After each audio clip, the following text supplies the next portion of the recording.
Bismillahirrahmanirrahim. Perkenalkan, nama saya Elsa Novianti dengan NIM 212100069 dari kelas A2 dari Prodi Pendidikan Bahasa dan Sastra Indonesia. Saya di sini akan memenuhi tugas mata kuliah Pendidikan Pancasila dengan judul Pancasila sebagai Sumber Hukum. Pengertian Pancasila. Selain menjadi dasar negara, Pancasila juga merupakan pilar ideologis bangsa Indonesia. Nama Pancasila sendiri diambil dari dua kata bahasa Sanskerta, yaitu panca yang berarti 5 dan sila artinya asas atau prinsip. Dengan demikian, Pancasila adalah seperangkat rumusan dan pedoman kehidupan dalam berbangsa dan bernegara. Karena itu, sudah menjadi kewajiban bagi seluruh rakyat Indonesia untuk memegang erat pedoman tersebut. Tujuan Pancasila. Tujuan Pancasila adalah menjadi ideologi bangsa Indonesia. Sebagai ideologi, nilai-nilai Pancasila haruslah berinternalisasi dalam jiwa setiap manusia Indonesia dan dijalankan dalam kehidupan merdeka. TAP MPRS pada tahun 1966 adalah peraturan pertama yang menetapkan Pancasila sebagai sumber dari segala sumber hukum. Peraturan tersebut disempurnakan dengan TAP MPR nomor 3 MPR tahun 2000 tentang sumber hukum dan tata urutan perundang-undangan. Ketetapan tersebut kemudian diperkuat lagi melalui Undang-Undang Nomor 12 Tahun 2011 tentang pembentukan peraturan perundang-undangan. Undang-undang tersebut kemudian populer dengan sebutan UU PPU. Makna Pancasila sebagai sumber dari segala sumber hukum.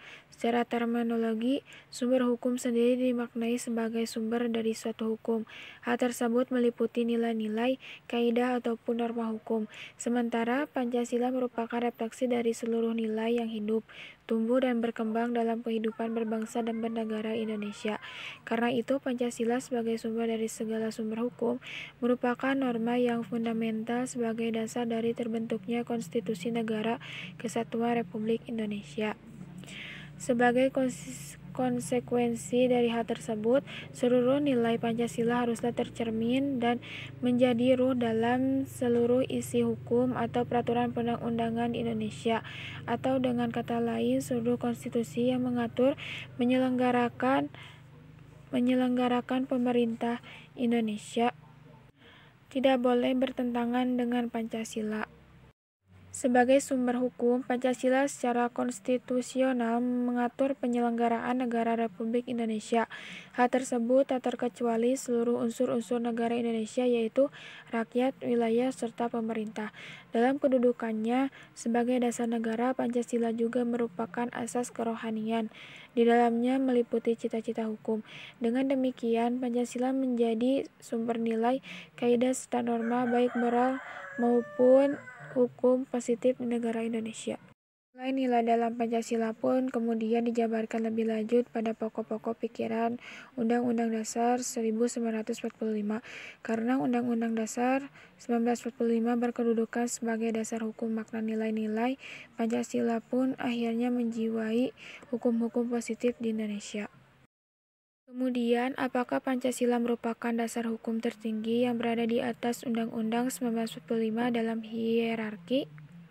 Jawaban pertanyaan yang di atas yaitu posisi Pancasila sebagai dasar dan ideologi negara serta sekaligus dasar filosofis negara, sehingga setiap materi muatan peraturan perundang-undangan tidak boleh bertentangan dengan nilai-nilai yang terkandung dalam Pancasila.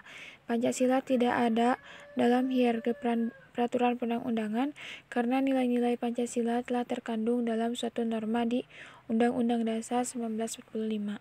Hierarki adalah perjenjangan setiap jenis peraturan perundang-undangan yang didasarkan pada asas bahwa peraturan perundang-undangan yang lebih rendah tidak boleh bertentangan dengan peraturan perundang-undangan yang lebih tinggi. 4 jenis dan tingkatan suatu aturan. Yang pertama, norma fundamental negara atau abstrak atau sumber hukum, contoh Pancasila. Kedua, aturan dasar atau aturan pokok negara atau konstitusi atau undang-undang dasar. 3. Undang-undang. Yang keempat, aturan pelaksana peraturan pemerintah peraturan daerah.